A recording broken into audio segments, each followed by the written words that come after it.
PSG Fan TV, bonsoir à tous, bonsoir Stéphane. Salut à tous, salut Anip. Alors 5e journée, cette fois-ci victoire, 3-0 face à Toulouse en déplacement chez eux. Ça a été un sacré match, beaucoup de plaisir. Est-ce que toi tu ressens clairement un plaisir de le regarder jouer?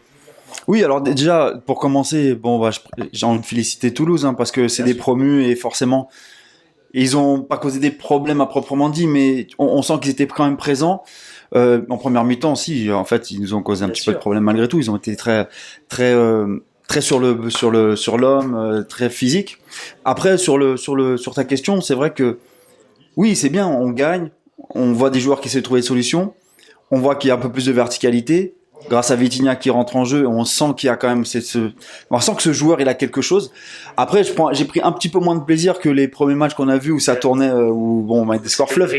Voilà, c'est ça. Mais tu vois, ce qui est intéressant, c'est que là-dessus, c'est avec des matchs comme ça qu'on pourrait préparer des matchs plus compliqués avec des équipes un peu plus rugueuses. Voilà. Alors, tu le dis très bien, Toulouse a voulu proposer son jeu, a voulu imposer, être dur sur l'homme. À mon avis, les consignes sont passées auprès des joueurs, notamment sur Neymar.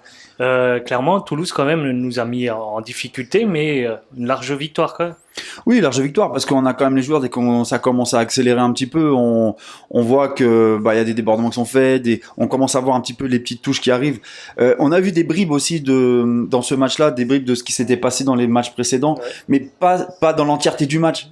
Les matchs qu'il y avait avant, c'était l'entièreté du match qu'on voyait, ce jeu hyper fluide, hyper en mouvement, alors avec une touche de balle. Là, on voit que les joueurs, la plupart du temps, ont le pied sur le ballon, tripotent un peu le ballon et on essaie de trouver des solutions par rapport à ça. Des petites passes, bien évidemment, encore de Neymar qui vont te faire des passes en profondeur, Verratti pareil, Vitinha qui va faire ses petites passes aussi en verticalité, qui essaie de casser des lignes. Mais c'est par bribes, tu vois. Alors, on constate que tu apprécies surtout un joueur. Depuis son arrivée, Vitinha marque vraiment une différence dans le milieu. Est-ce que pour toi, ça serait le milieu idéal avec cette complémentarité avec Verratti? Franchement, ta question elle est difficile parce que est-ce qu'il y a vraiment un milieu idéal? Aujourd'hui, on peut pas dire qu'il y a un milieu idéal. Là, c'est le milieu qui a tourné aujourd'hui. Mais si on prend par exemple le match contre la Juve, est-ce que ce sera le milieu idéal? On n'en sait rien. Est-ce qu'il faut mieux pas densifier parce qu'à un moment donné, là on a deux petits gabarits. C'est vrai que il y a du ballon, on sent que c'est technique, on sent que tu vois il commence à avoir la complémentarité. Mais quand le jeu au milieu va se durcir, comment ça va se passer? Est-ce qu'ils seront présents? Est-ce qu'il faudra pas densifier un peu plus le milieu? On parlait nous juste avant le match, peut-être d'un 4-3-3, éventuellement, même si c'est pas le système de jeu qui est fait depuis le début de la saison, ça changerait encore. Mais voilà, est-ce que c'est le milieu idéal? Je peux pas te dire oui, je peux pas te dire non, je sais pas pour l'instant. N'empêche, c'est le milieu qu'il utilise le plus souvent, c'est son 11 type, on va dire pour l'instant, parce que c'est celui qui remet en place à plusieurs reprises. Et on parle souvent d'un milieu un peu où on manque d'un milieu assez rugueux. Est-ce que pour toi, tu partages cet avis?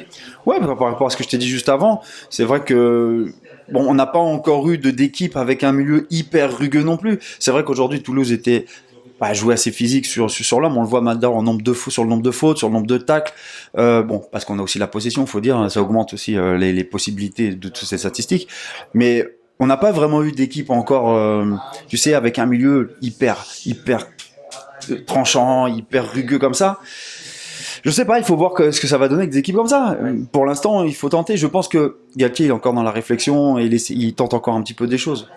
Alors on a vu quelques changements, notamment très remarqués de Neymar et Messi. On en a parlé à ce moment-là du message que peut-être ça transmet déjà auprès des joueurs, mais surtout aux supporters.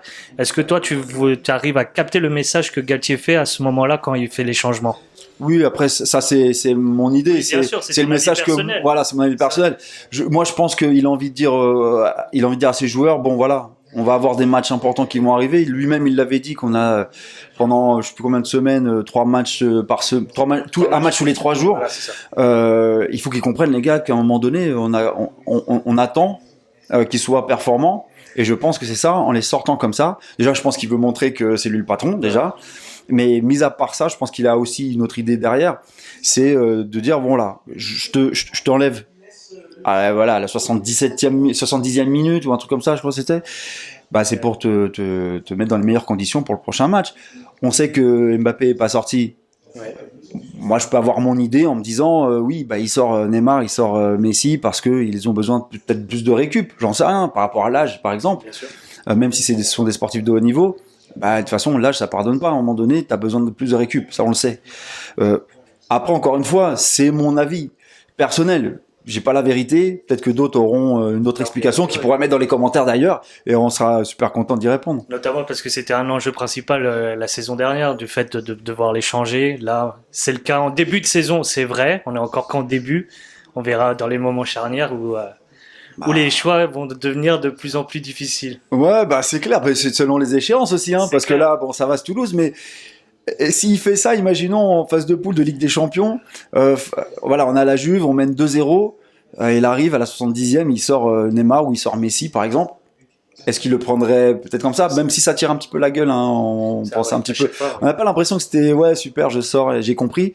Mais bon, c'est normal, c'est des mecs, c'est des footballeurs, hein, ils ont envie de jouer, mais bon. Bon, un dernier mot pour terminer, Stéphane. Eh ben écoute, on a hâte de voir la suite. Il reste un match avant ce fameux Ligue des Champions.